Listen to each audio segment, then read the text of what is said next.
Home alone, it was supposed to be a night of solitude, a rare luxury in my chaotic life. The dark clouds hung low, obscuring the moon, while the wind outside howled like a mournful ghost. Little did I know, this night would become a nightmare etched into my memory forever. The clock struck midnight as I settled into the couch, wrapped in the warm cocoon of my cozy living room. The dim glow of the television cast eerie shadows across the walls, adding to the unsettling atmosphere. I had just begun to immerse myself in a true crime documentary when I heard it. A faint creaking noise, like a footstep on the wooden floor above. I paused the documentary, my heart pounding, and strained my ears to listen. The silence was deafening. The only sound was the thudding of my own heart. It had to be my imagination, I told myself. My house was old, and it had its fair share of strange sounds. I resumed watching, trying to convince myself it was nothing.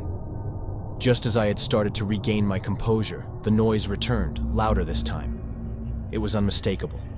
The sound of someone walking, slowly and deliberately, in the room directly above me. Panic seized me, and I fumbled for my phone, ready to call the police. But as soon as I had it in my hand, the footsteps ceased, and all was silent once more. The minutes dragged on like whores, and I was torn between fear and disbelief. Maybe it was a break-in, or perhaps just my mind playing tricks on me.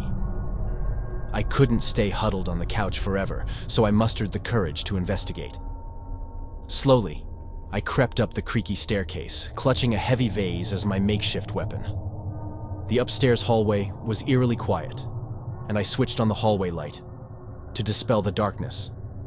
The doors to the bedrooms were all closed, and I approached the one from which the sounds had seemed to originate. I pushed the door open, bracing for the worst, but what I saw sent a wave of terror through my entire being. There, standing in the dimly lit room, was a figure obscured by shadow. The silhouette was menacing, a looming presence. My voice caught in my throat as I tried to scream, and my fingers trembled around the vase. The figure, unmoving, spoke in a whisper. "You shouldn't have come up here." Its voice was cold and emotionless, and it sent chills down my spine. I mustered every ounce of courage I had left and swung the vase at the intruder, only to watch it pass right through the shadowy form. It was as if the figure was made of smoke, dissipating into the air. Panic consumed me as I stumbled back and raced down the stairs. But as I reached the bottom, the lights flickered and died, plunging me into complete darkness.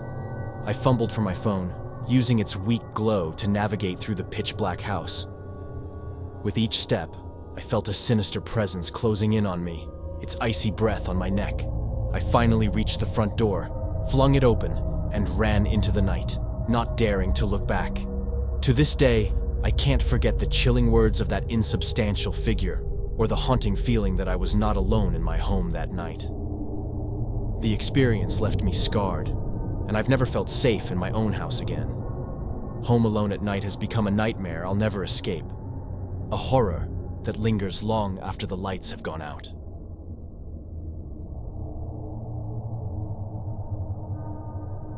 The night was dark and stormy, with the rain drumming against the windows and thunder rumbling in the distance.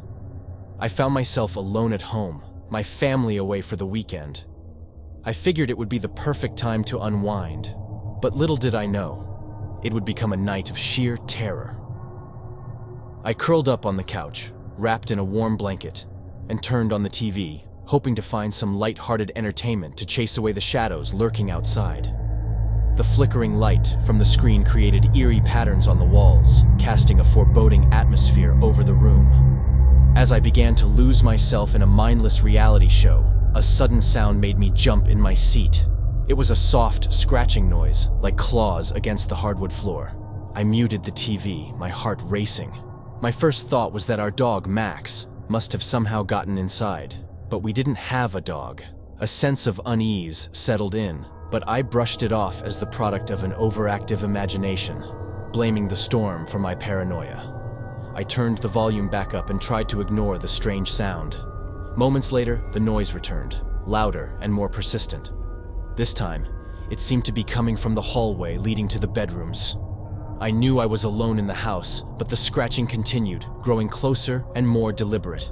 With trembling hands, I reached for my phone to call my parents, but the battery was dead. Panic washed over me as I realized I had no way to reach them. I was utterly isolated in the house, the storm outside intensifying, as was the dread within me. Summoning every ounce of courage, I got up and moved cautiously toward the hallway. The scratching grew louder, more frenzied. I didn't want to open that door, but I had to know what was on the other side. With a deep breath, I flung it open. What I saw froze my blood. There, in the dimly lit hallway, was a ghastly figure. It stood hunched over, its long, spindly fingers clawing at the wooden floor. Its face was hidden by a curtain of greasy, matted hair, and its body seemed emaciated and skeletal. I tried to scream, but my voice failed me. I stumbled backward, my heart pounding, and the creature turned its head toward me. Its eyes glowed with malevolence, and a sinister grin twisted its lips. "You shouldn't have come," it whispered, its voice a hoarse, otherworldly whisper. As it inched closer, I slammed the door shut and locked it, but the scratching continued, now against the bedroom door. Desperation overcame me, and I rushed to my parents' room, barricading the door with a heavy dresser. The storm outside raged on, a chaotic symphony of wind and rain, and I prayed for its protection. The scratching persisted, and I could hear the faint sound of the creatures whispering on the other side. Hours passed, and I huddled in the darkness of the room, my phone still lifeless, my heart pounding. The scratching eventually stopped, and the malevolent presence seemed to fade away. But the memory of those glowing eyes and that sinister smile haunts me to this day.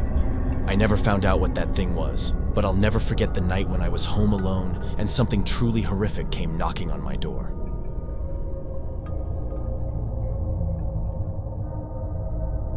The clock had just struck midnight when my parents left for a rare date night. The house was silent, bathed in the cold light of the full moon. I decided to make the most of my solitude and settled into the living room with a book, a warm cup of tea, and my dog, Buddy. Rain lashed against the windows, casting eerie shadows that danced around the room. As I lost myself in the pages of my book, the soft patter of raindrops on the roof provided a soothing backdrop. Everything was peaceful, or so it seemed. Suddenly, Buddy's ears perked up, and he started growling. His gaze fixed on the hallway leading to the bedrooms. I hushed him, attributing it to his sensitive nature and the storm outside. But his growl intensified, morphing into a low, menacing snarl. My unease grew, and I put the book aside, listening intently. That's when I heard it, an eerie, echoing laughter that seemed to emanate from within the walls themselves. It sent shivers down my spine, and I called out, Mom! Dad? Is that you?" No response, just the maddening sound of the laughter growing louder. Panic took hold of me, and I grabbed Buddy, retreating to the corner of the room. The laughter echoed through the house, twisting and distorting, as if it were all around me. Then, the lights flickered, and I was plunged into darkness. I fumbled for my phone, using its feeble light to scan the room. The laughter had ceased, leaving behind an oppressive silence.